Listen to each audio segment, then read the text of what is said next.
Namaskar. I am grateful to all of you who have joined today in paying homage to Mahatma Gandhi on his 74th Martyrs' Day, when he gave his life for the cause of peace and harmony. It indeed was tragic that a saint of universal peace and non-violence fell a victim to violence. I thank the Indian Mission and the Indian Council for Cultural Relations for hosting this tribute to pay homage to Mahatma Gandhi during the commemoration of 75th anniversary of India's freedom. Mahatma Gandhi's message of peace and compassion resounds with people of all faiths worldwide, and he is the spiritual and political leader of one of the world's most profound and complex cultural traditions. Many world leaders have been inspired by him and continue to get inspired by him till today. In all the countries, people have great reverence and respect for Gandhiji.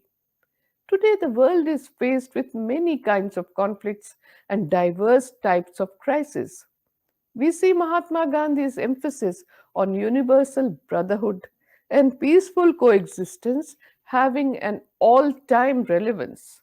Therefore, his teachings and actions of Satyagraha, the non-violent civil disobedience, are the most upheld principles.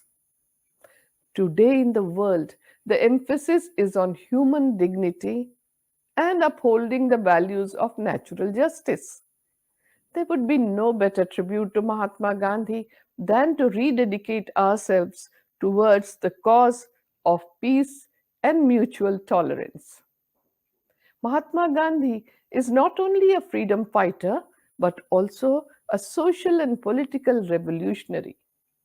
His idea of Satyagraha by the method of non-violence is praised and followed all over the world till today. Gandhiji is not a name, but an idea that incorporates the feeling of non-violent struggle and sacrifice for the nation. Gandhiji is known for his various satyagraha to oppose unjust laws made by the British in South Africa and India.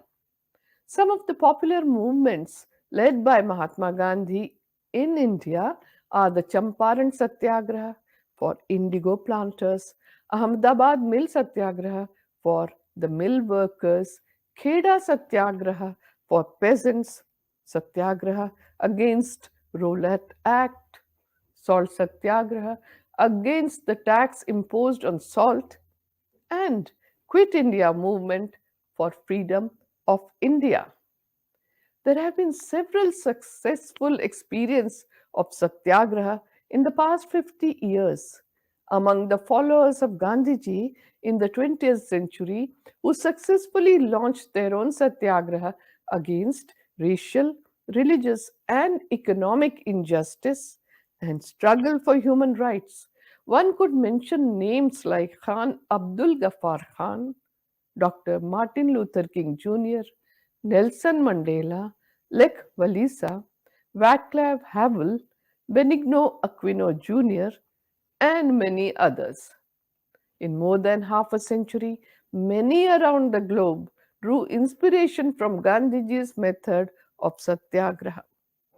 Gandhian nonviolence, in its global sense, remains exemplary as a political action and is transferable as a human experience from one tradition of thought to another.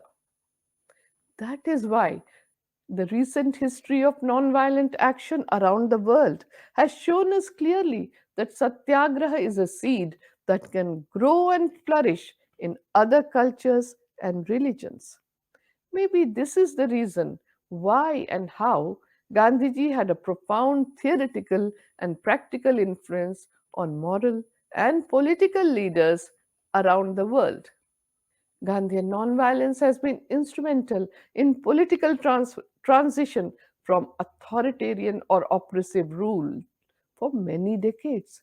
Indeed, nonviolent revolutions, characterized by civil society organization, mass mobilization, and negotiation have revolutionized the very concept of revolution.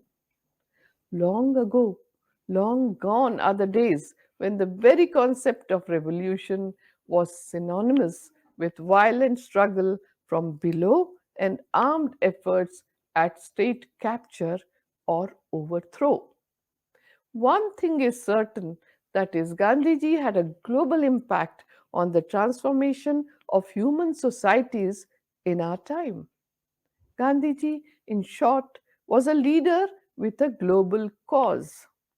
He found it, of course, in Satyagraha, the pathway to peace, and ultimately beyond the independence for India in the legacy of nonviolence. Satyagraha is a moral force and it cannot be used for dishonest or unfair purposes.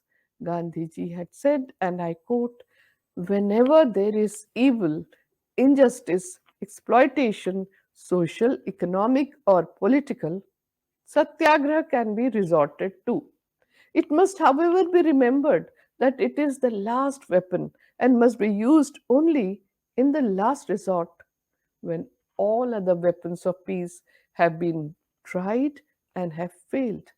Such failures, patiently endured, are, in fact, good preparation for the last step. Satyagraha is grounded in truth force, and the truth is imbued with love. Its method is simple, but its simplicity induces a mode and contains a surprise. It is a process of moral becoming.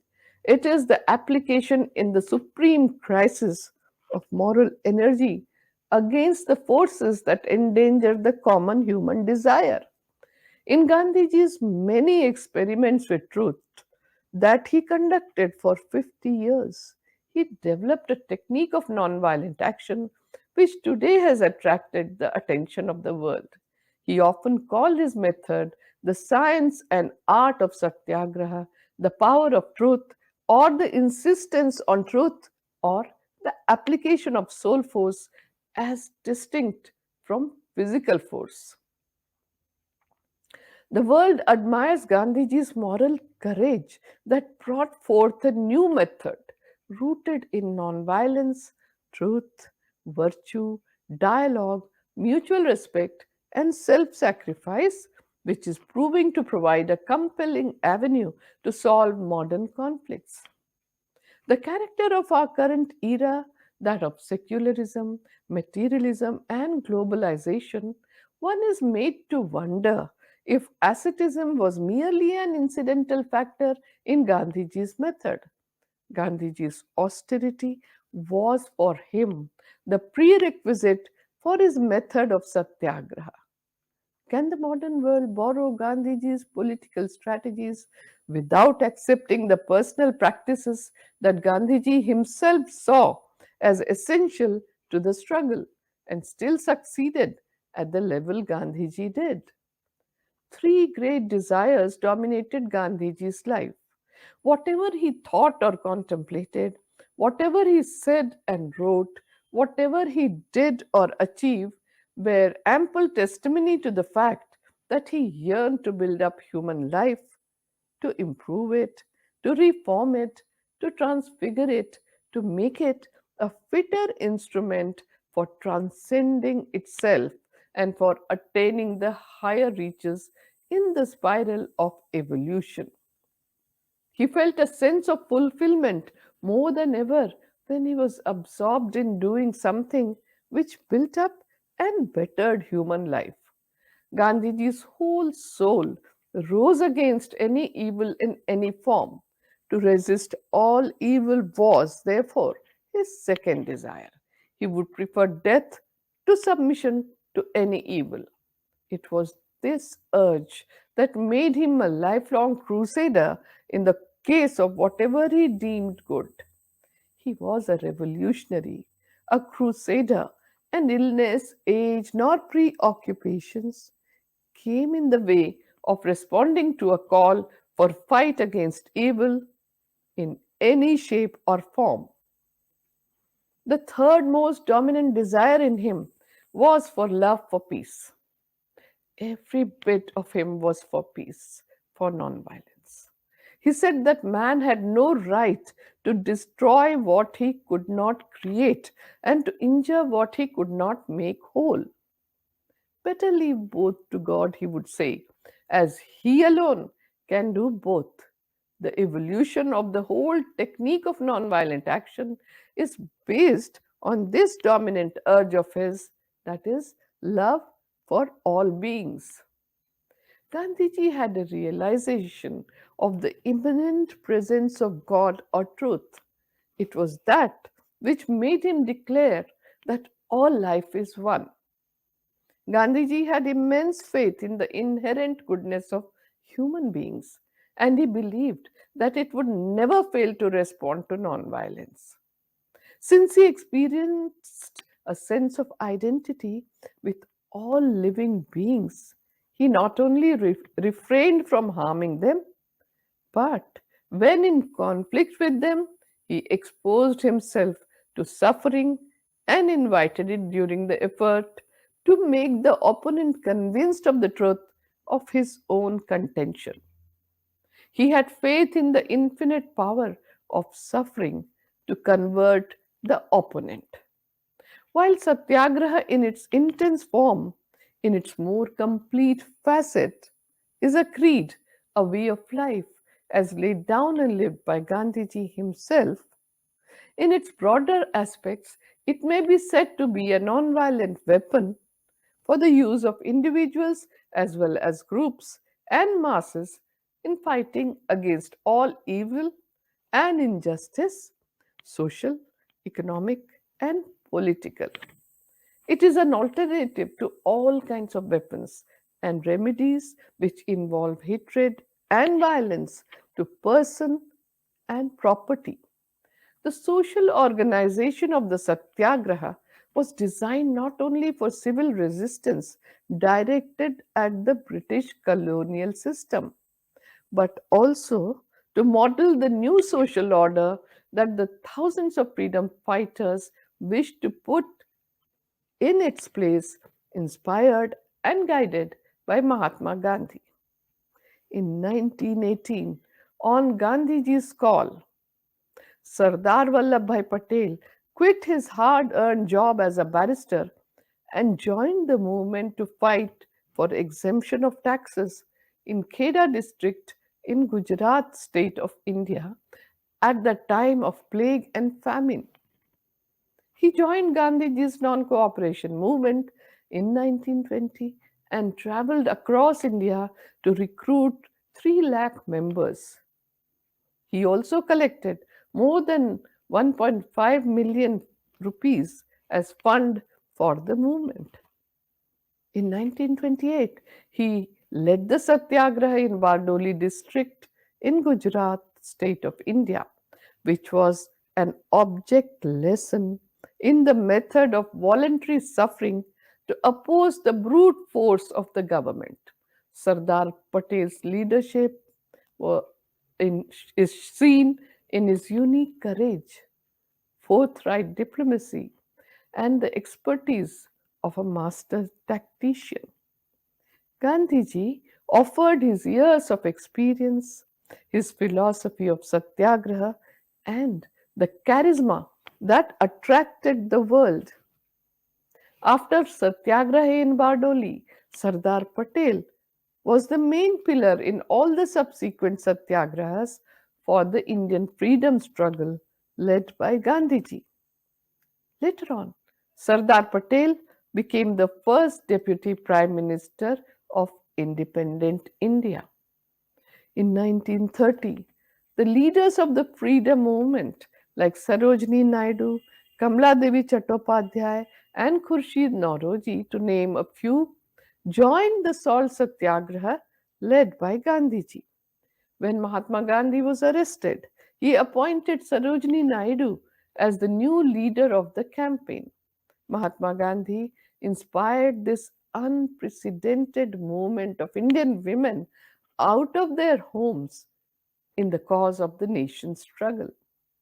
It is undeniable that Mahatma Gandhi chose the movement through the salt satyagraha and that he wanted women to be part of the movement that followed the Salt Satyagraha in a visible and prominent manner.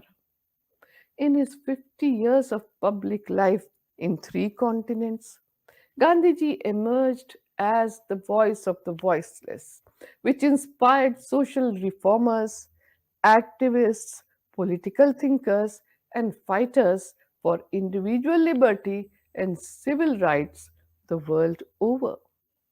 Today, we have a unique opportunity to take the lead, open a new page in human history by learning from Gandhiji to address the global challenges. It is because our own human existence is so dependent on the help of others that our need for love and compassion lays at the very foundation of our existence. Therefore, we need a genuine sense of responsibility and a sincere concern for the welfare of others. Even after 7 decades since Gandhiji's passing on, in every part of the world, his relevance is felt as strongly as ever before, and his visions and actions are of an enduring significance for all times and places. Gandhiji stands out as the champion not only of political democracy but also of economic and spiritual democracy in today's world.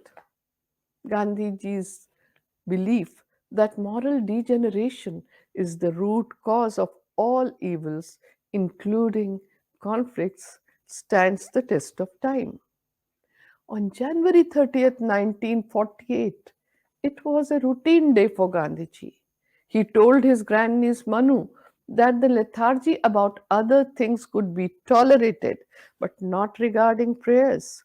He asked her to sing a bhajan, that is a hymn. Rest not, O man, even in the face of fatigue and weariness. A lot of work awaited Gandhiji's attention. Gandhiji did not like anyone missing his or her present duty to provide for an uncertain future. He said, who knows what is going to happen before nightfall or even whether I shall be alive? Hardly a day had passed in January 1948 when Gandhiji had not mentioned his death. Some may claim that Gandhiji had premonitions about his death. Just a previous day, he had repeated to Manu that if I die in my bed of common illness or even a small boil, you should proclaim loudly and repeatedly, even in the cost of condemnation, that this man was no Mahatma.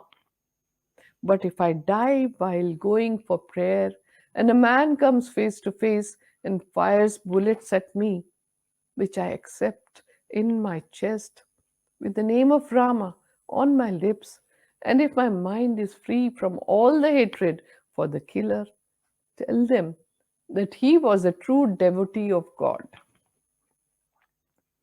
It was to his unique credit that in a world marred by violence and hatred, Mahatma Gandhi stands firm as a man of universal goodwill and a protagonist of peace. What is most striking is that Gandhiji emerged during his lifetime as a torch bearer of peace, and even today he continues to surprise mankind with his non-violent methods of satyagraha for resolving conflicts. What is stranger still is the resonance of success of his satyagraha that continues to inspire people across the globe. This was the inner calling that he identified and invested it in serving and helping people to establish their self respect and dignity. He had a keen desire to restore the dignity of all human beings. This reflects beautifully in the shloka, which used to be recited in the daily morning and evening prayers in Gandhiji's ashram.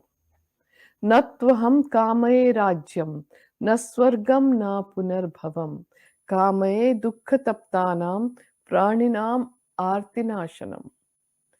I do not crave for kingdom, nor do I want heaven or salvation. I merely want to alleviate the sufferings of people. 74 years after violence brought his life to an abrupt end, it is a life worth revisiting, for it carried in its chapters the mild but unassailable truth that peace is a positive force and that it can still move humans away from darkness towards light. Mahatma Gandhi had declared, "Am I going to be silenced after my death? I will proclaim my faith even in death and speak from the grave." What was this faith that he wanted to proclaim from the grave? It was faith in truth that was God. It was faith in the goodness of all, as all are capable of truth. It was faith in the goodness of mankind. It was faith that despite the falls and upheavals, humanity would move towards goodness because truth, that is God, is only interested in the welfare of its creation. I once again take this opportunity to thank the Indian Mission and the Indian Council for Cultural Relations for hosting the talk on Martyrs' Day. My special thanks are to all of you who have joined me online today. We pay our tributes to Mahatma Gandhi with a hymn. सत्य के हेतु